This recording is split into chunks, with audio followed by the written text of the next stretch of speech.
Hello friends, welcome to our YouTube channel Competition पाठशाला।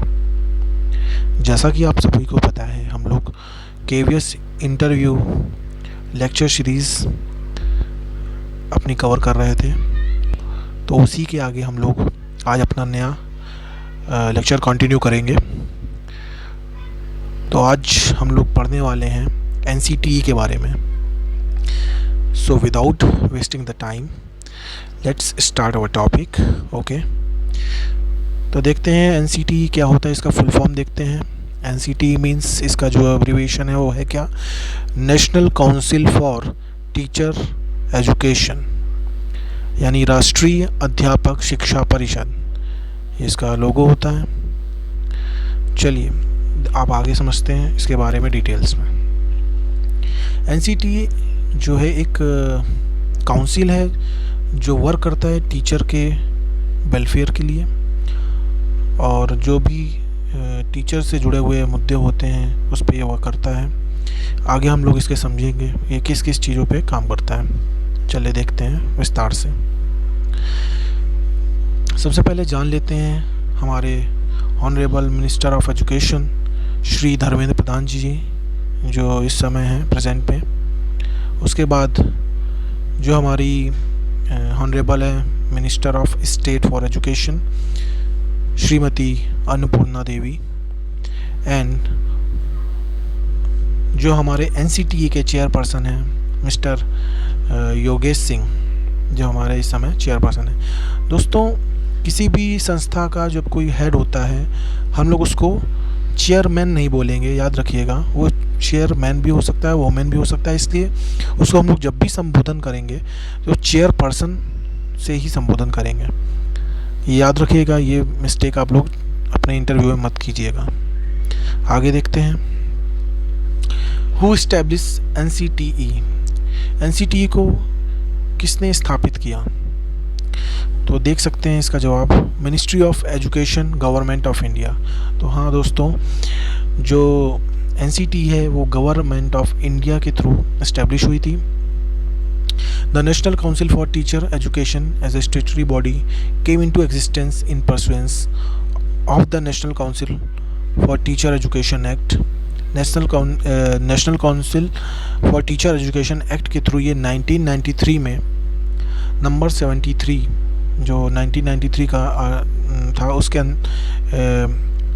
बिहार पे ये आपका एक्ट, उस एक्ट के थ्रू ये बनी थी, और इन्फोर्स ऑन द 1 जुलाई 1995, और जो 1 जुलाई 1995 को ये पूर्ण रूप से स्थापित हुई थी। ऐसा नहीं है कि इसके पहले ये वर्क नहीं कर रही थी, ये कर रही थी। ये आपको ये जानकारी के लिए बता दें कि एनसीटीई इससे पहले जो हमारी 1985 की जो शिक्षा नीति थी, उसके पहले एनसीटीई काम करती थी। एक उसका अलग से कोई नहीं, एक मुख्यालय होता था एनसीईआरटी जो है हमारा, उस एनसीईआरटी के अंदर ही उसका एक विभाग बना हुआ था, तो उसके अंदर ये पहले काम करती थी। हालांकि उसका वर्क अप्रिशिएबल था, फिर भी बाद में इसको एक पूर्ण संस्था के रूप में विकसित किया गया। चलिए आगे देखते हैं। When did NCTE became a statutory council? ठीक है, NCTE as a statutory body, Government of India came into existence in pursuance of the National Council for Teacher Education Act 1993 on 17th August 1995, with the mandate to achieve planned and coordinate development of teacher education throughout the country and to govern the regulation and proper maintenance। ठीक है, तो ये जो हमारा act लागू हुआ था ये 1993 को हुआ था। ठीक है, और 17 अगस्त 1995 से ये हमारे टीचर्स के वेलफेयर के लिए एक पूर्ण संस्था के रूप में कार्य कर रही है। तब से लगा के पहले ये 93 में एग्जिस्टेंस में आया था, समझिएगा, और 95 से ये अपने वर्क को करना इसने चालू कर दिया। ठीक है, उसके बाद हम लोग आगे देखते हैं।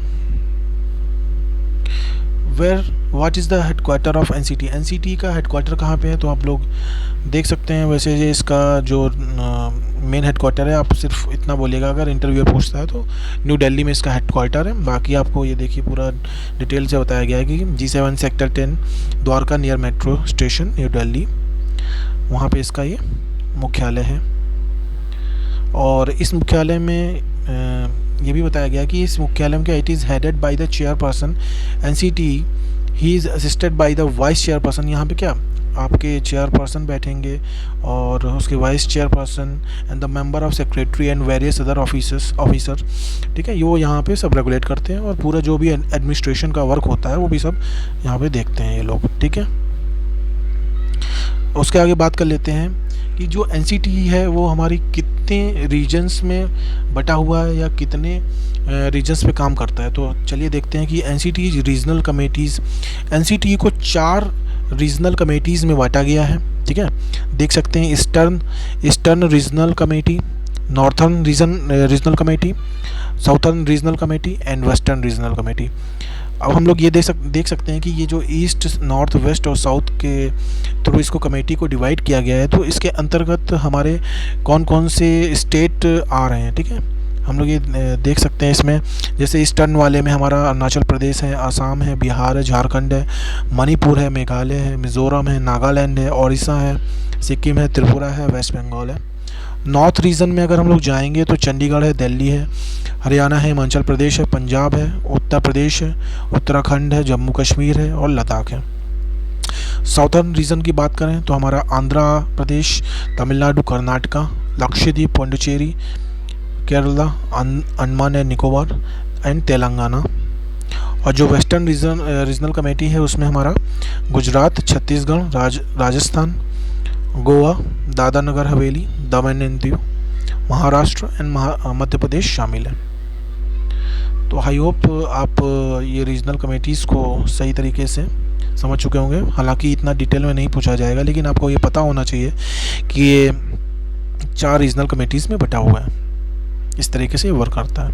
आगे देखते हैं कि जो हमारा एनसीटी है वो उसकी अगर बॉडी को देखें वो किस तरीके से वर्क करता है, गवर्न कैसे करता है। तो सबसे पहले देखेंगे कि सबसे ऊपर ये चेयरपर्सन जो हेड होते हैं हमारे, उसके बाद वाइस चेयरपर्सन होते हैं, उसके बाद इनके नीचे सबऑर्डिनेट में हमारे मेंबर ऑफ सेक्रेटरी काम करते हैं, और उनके अंडर में हमारे डिप्टी सेक्रेटरी, जो 3 डिप्टी सेक्रेटरी होते हैं, ठीक है। और साथ में 4 रीजनल डायरेक्टर्स जो होते हैं वो वर्क करते हैं। आई होप आप इसका स्ट्रक्चर समझ गए होंगे, वर्किंग स्ट्रक्चर। बाकी देखते हैं कि अगर इसका लोगो की तरफ देखें तो इसका लोगो देखिए, इसका लोगो आप देख सकते हैं किस तरीके से इसका लोगो बना हुआ है। ये हैंड की फॉर्मेशन है, हैंड की फॉर्मेशन में बना हुआ है, और एनसीटी लिखा हुआ है, इसका स्लोगन भी लिखा हुआ है, गुरुर गुरुतमो धाम, ये इसका स्लोगन है। और ये हैंड की फॉर्मेशन में लिए हुआ है, और दैट मीन्स ये अगर इसका इनहेंस हम लोग समझना चाहें तो ये है कि ये जो हमारे एक्चुअली ये डिनोट करता है टीचर्स को, एनसीटी टीचर्स को ही ये सिग्निफिकेंट करता है। तो ये बेसिकली इसका सिंबल का मतलब ये हुआ कि जो टीचर्स है वो सहेज के रख रहा है एक दिए को, आप देख सकते हैं, ठीक है, एक रोशनी को। So it is the message of logo. Okay, next हम लोग समझते हैं कि what is the motto of NCT. NCT का मोटो क्या है, ठीक है।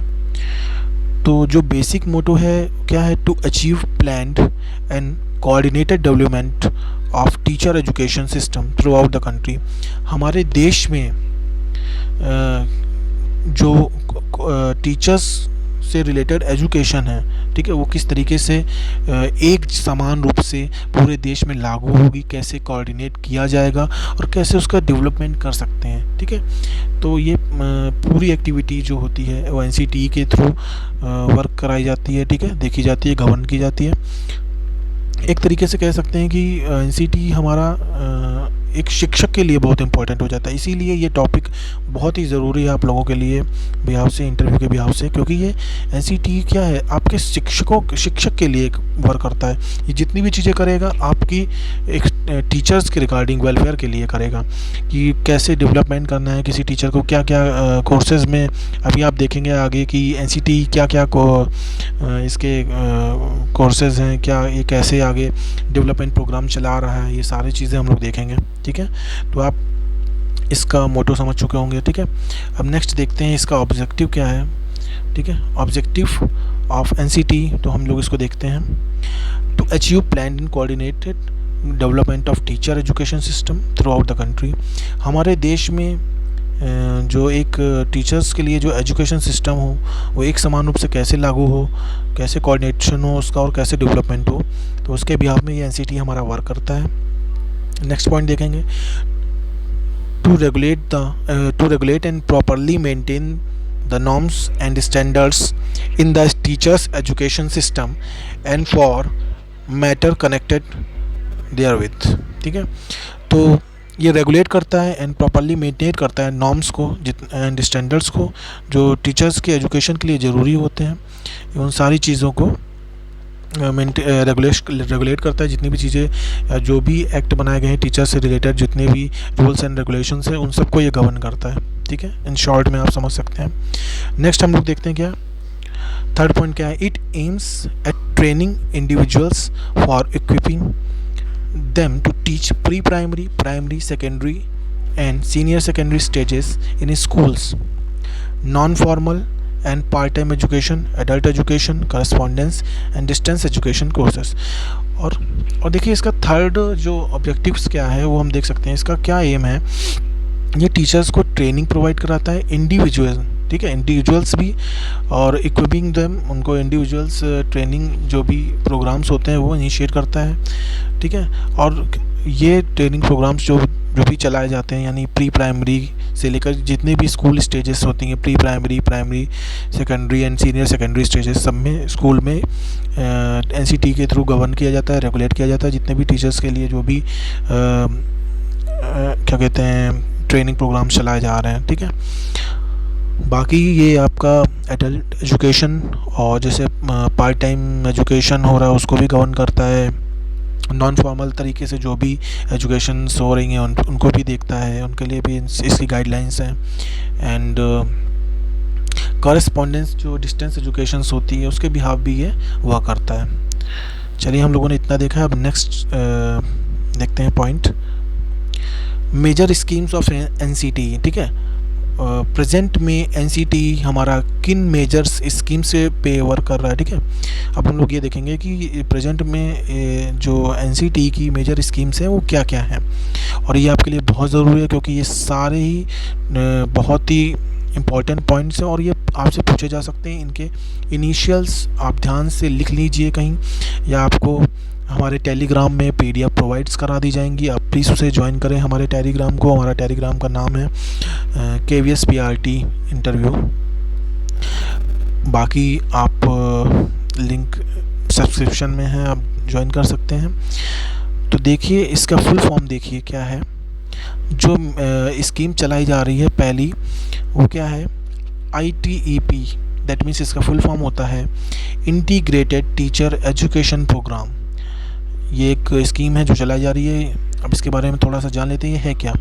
द प्रोग्राम्स एम्स, इस प्रोग्राम का एम क्या है, at preparing teachers for foundational, preparatory, middle and secondary, यानी जितने भी स्टेजेस हैं उसके रिगार्डिंग टीचर्स को प्रिपेयर करना, ये प्रोग्राम उस पर वर्क कर रहा है। तो ये बहुत ही इम्पॉर्टेंट इनिशिएटिव है, इसको ज़रूर ये ध्यान रखिएगा। ITEP का फुल फॉर्म आपसे पूछा जा सकता है, integrated teacher education programme. Next देखते हैं, ये इसका जो दूसरा मिशन है वो क्या है, वर्किंग कर रहा है NPST, national professional standards for teacher. ठीक है, ये बहुत ही कॉमन, मैं बार बार बोल रहा हूँ, इसकी अब्रीविएशन बहुत ही इंपॉर्टेंट है। NPST is a public statement of what constitutes teachers quality. It defines the work of teachers and makes। ठीक है, तो ये हमारा एक जो कॉन्स्टिट्यूट कर रहा है टीचर की क्वालिटी के लिए। तो बेसिकली ये प्रोग्राम चलाया जा रहा है कि टीचर्स में क्वालिटी कैसे प्रोवाइड की जाए, ठीक है, उसकी क्वालिटी को कैसे मेंटेन किया जाए, उसके रिगार्डिंग ये वर्क कर रहा है। नेक्स्ट हम लोग देखते हैं नेशनल मिशन फॉर मेंटरिंग, यानी NMM, national mission for mentoring. इसका तीसरा इनिशिएटिव है जो प्रेजेंट में बहुत चल रहा है। मैं फिर बोल रहा हूँ, इसका सारे फुल फॉर्म्स आप बहुत ज़रूरी है सारे याद रखें।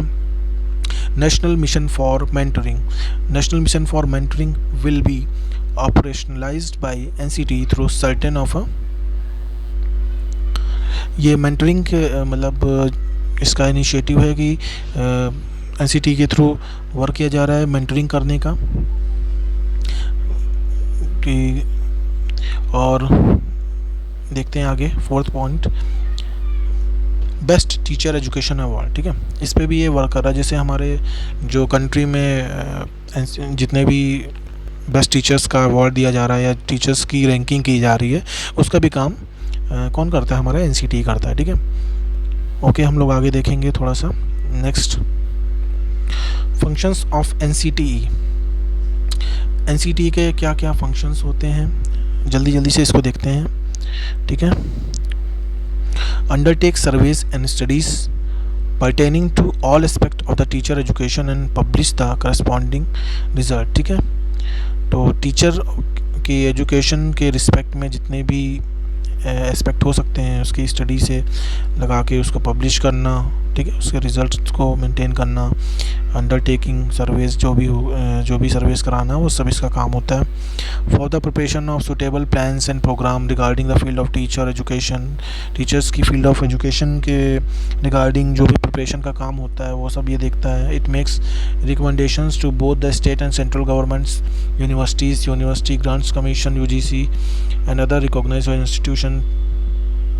तो जो भी टीचर्स के रिगार्डिंग जो भी प्लान्स होता है UG को या अदर बॉडीज़ को, वो भी ये भेजता है, गवर्न करता है।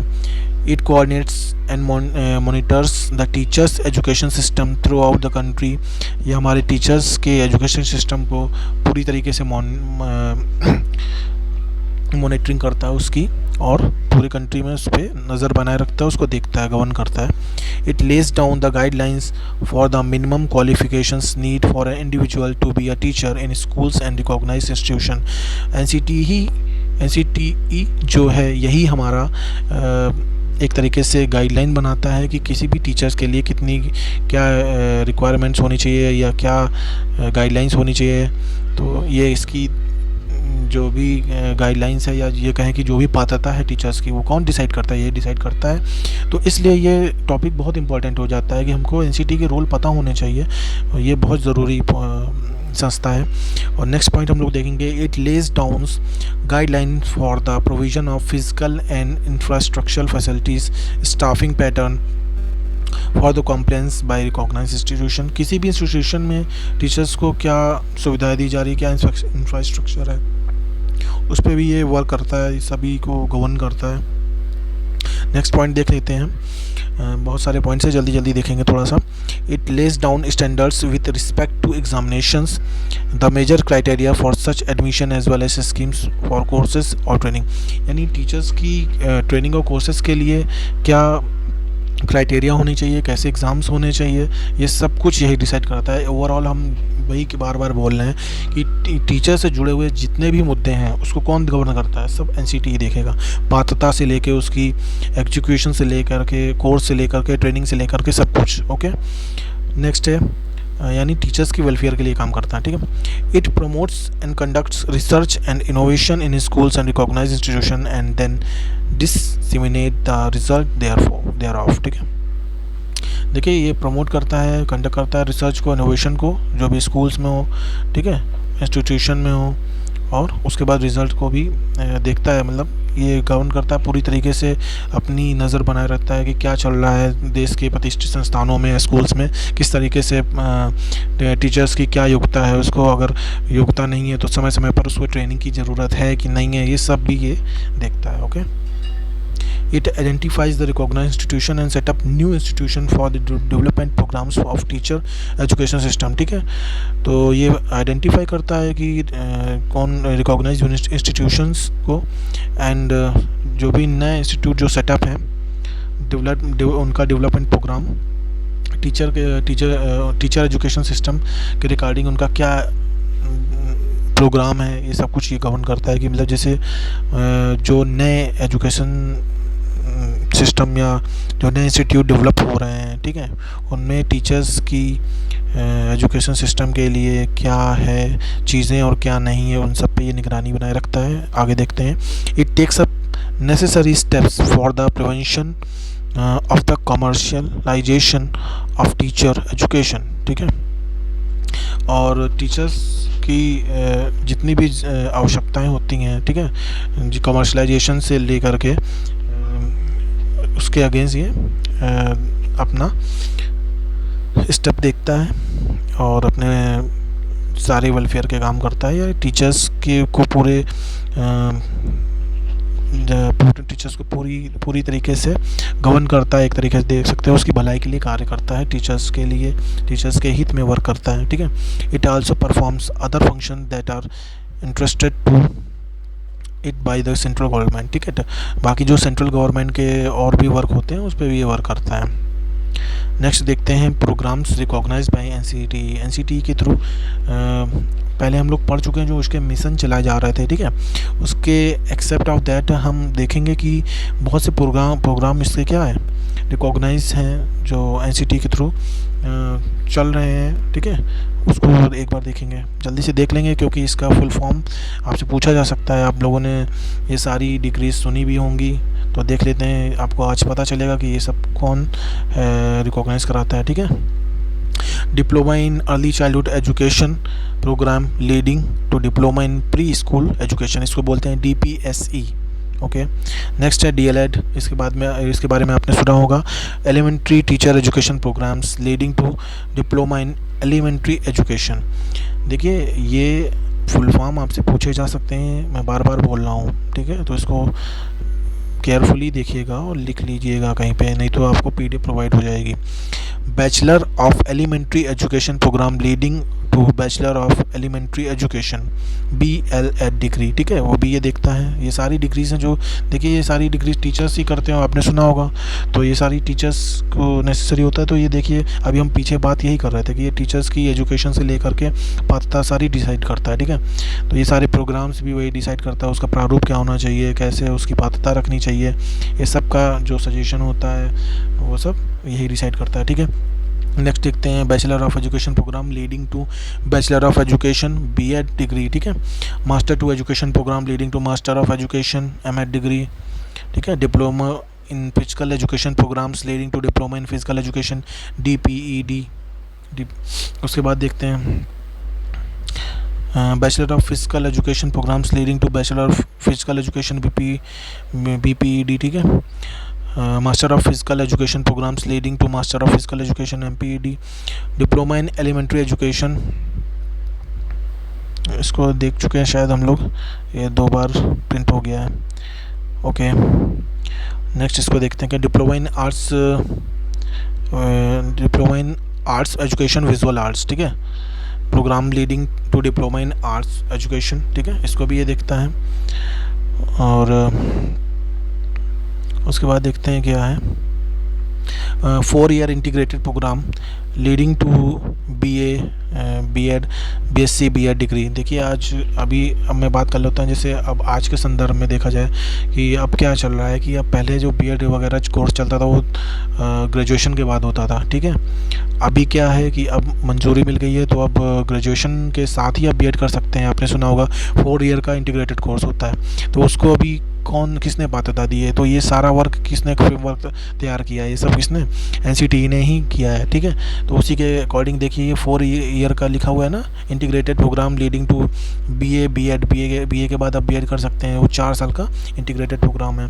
नेक्स्ट है bachelor of education program 3 year part time leading to bachelor of education B.Ed degree. उसके बाद ये सारे इनिशिएटिव चलाए जा रहे हैं, 3 year integrated program leading to B.Ed MAd। तो आपने देखा कि ये सारी डिग्रीज़ जो एक टीचर्स के लिए नेसेसरी है, सारे प्रोग्राम्स एनसीटीई कवर कर रहा है। उसकी गाइडलाइंस, टीचर्स के लिए जितनी भी गाइडलाइंस होती है वो सभी ये बनाता है। आप इसका मोटो समझ चुके हैं, ये टीचर्स की वेलफेयर के लिए काम करता है। इसका हेडक्वार्टर दिल्ली में है। सारी चीज़ें समझ चुके हैं, ठीक है। आई होप आपको आज का सेशन अच्छा लगा होगा। एनसीटीई के बारे में आपने विस्तार से समझा, जाना, और ये एक बहुत इंपॉर्टेंट टॉपिक है। सारी एब्रीविएशन याद रखिएगा, मैं बार बार बोल रहा हूँ जो भी मिशंस मैंने बताए हैं। बाकी अगर आपको कंटेंट अच्छा लग रहा हो मेरा, तो प्लीज़ प्लीज़ प्लीज़ सब्सक्राइब करें। आप लोग सब्सक्राइब नहीं करते हैं, सिर्फ वीडियोस व्यू करके चले जाते हैं, तो प्लीज़ उसको सब्सक्राइब करें। और आप हमारे जो पेड सब्सक्रिप्शन है 99 रुपीज़ का, उसको ले सकते हैं। और उसमें आपको पूरा जो भी केवीएस के इंटरव्यू के लिए जो भी जितना भी आपको गाइडलाइन चाहिए, जितना भी गाइडेंस चाहिए, वो सब आपको एक मिनिमम फ़ी में आपको दिया जा रहा है, या फ़ी कहें या बिल्कुल ना के बराबर है। और इस फ़ी के साथ ही आपको 99 रुपीज़ में ही हमारी जो भी इम्पोर्टेंट पीडीएफ्स हैं, जो भी केवीएस इंटरव्यू बुकलेट है क्वेश्चन सीरीज़ की, वो आपको उसी 99 रुपीज़ में दी जाएगी। उसमें बहुत से इम्पॉर्टेंट क्वेश्चंस कवर किए गए हैं। साइकोलॉजी के सारे टॉपिक्स, सारे सिनेरियो बेस्ड क्वेश्चंस हैं, सारे साइकोलॉजिकल क्वेश्चंस हैं, क्लास बेस्ड क्वेश्चंस हैं, सिचुएशन बेस्ड क्वेश्चंस हैं, जो आपको इंटरव्यू में हेल्प करेगा। सो प्लीज़ आप एक बार हमारा ग्रुप ज्वाइन करें, और हमारा जो पेड बैच है उसको चाहे तो आप ले सकते हैं, नहीं तो आप यहीं पे फ्री ऑफ कॉस्ट तैयारी कर सकते हैं। आप टेलीग्राम से जुड़ के हमारा फ्री कंटेंट ले सकते हैं।